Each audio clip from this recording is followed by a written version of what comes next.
Before I begin any comment, I want to ask the most important question of the hour. Did Santa come? Yes!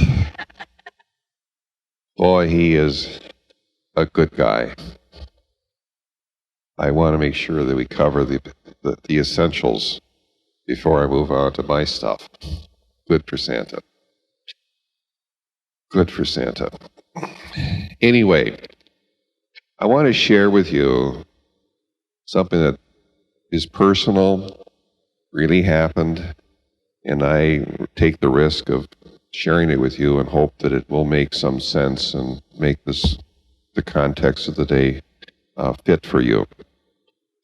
It was 1968, and I was in my last year of study before I was ordained to be a priest. It was Christmas time.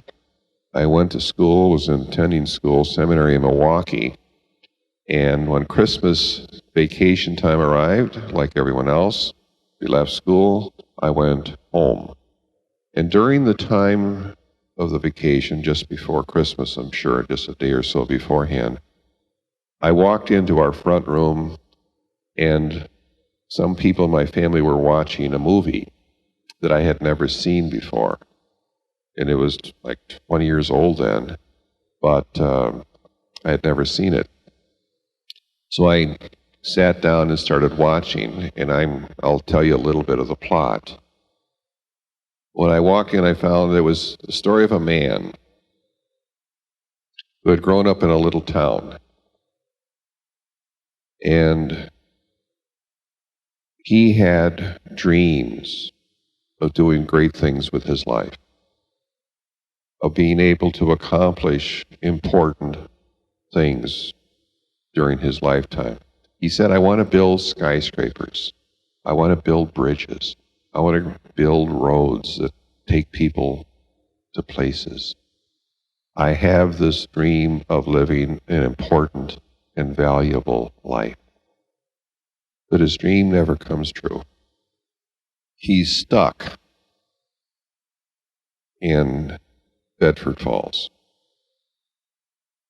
Sound familiar? A little ripple of recognition. His first name is George. His last name is Bailey. He's stuck in this little town doing not what he dreamed of, but the most boring of all jobs, continuing his father's building and loan, working in a little office. And he has a family, a wife. They don't live well because his income is poor. And he's frustrated and disappointed and shares inside his heart, or is inside his heart, a type of great emptiness that his life had not turned out at all the way he had hoped.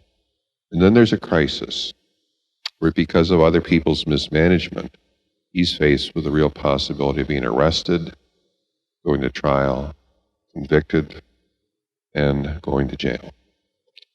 And he realizes that his life had been useless. And he stands at a bridge and he's ready to throw himself into the water when God sends, not Gabriel, but Clarence. And Clarence gives George Bailey a great gift. He said, you think your life is a failure. You think it's been of no value. Well, I'm going to show you what the world would be like if you had never been born.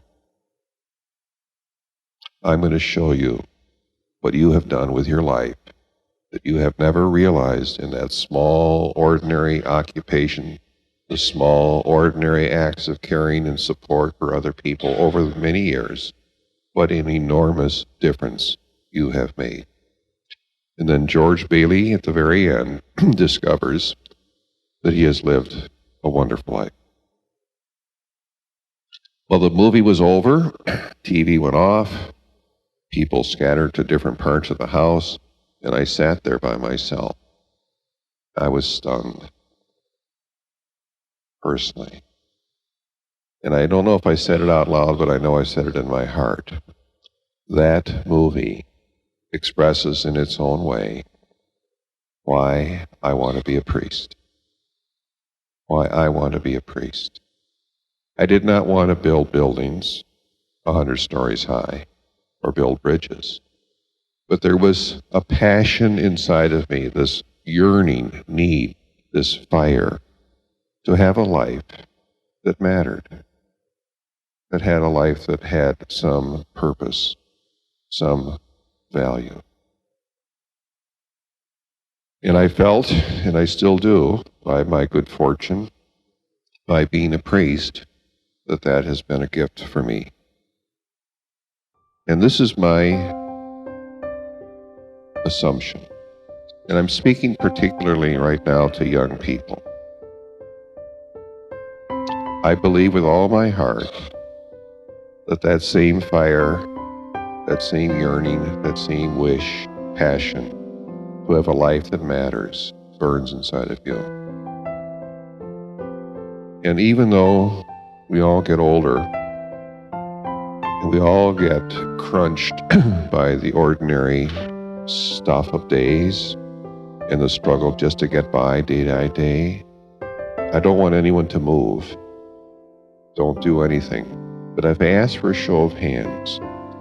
How many right here, right now, would put up their hand if I said, show me your hand if you want to end your last day in life on this earth, your last hour of consciousness, and say, you know, my whole life is a useless gesture.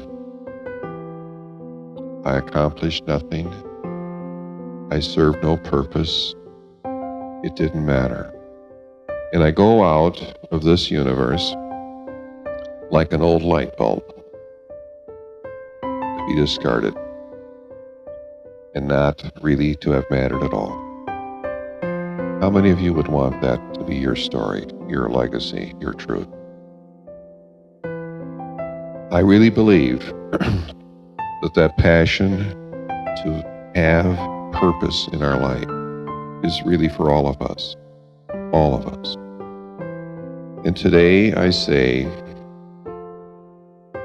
that it can be true for you. Just like George Bailey in the movie, it can be true for you if you plug into and accept the offer of Jesus, who was born in Bethlehem but did not stay there.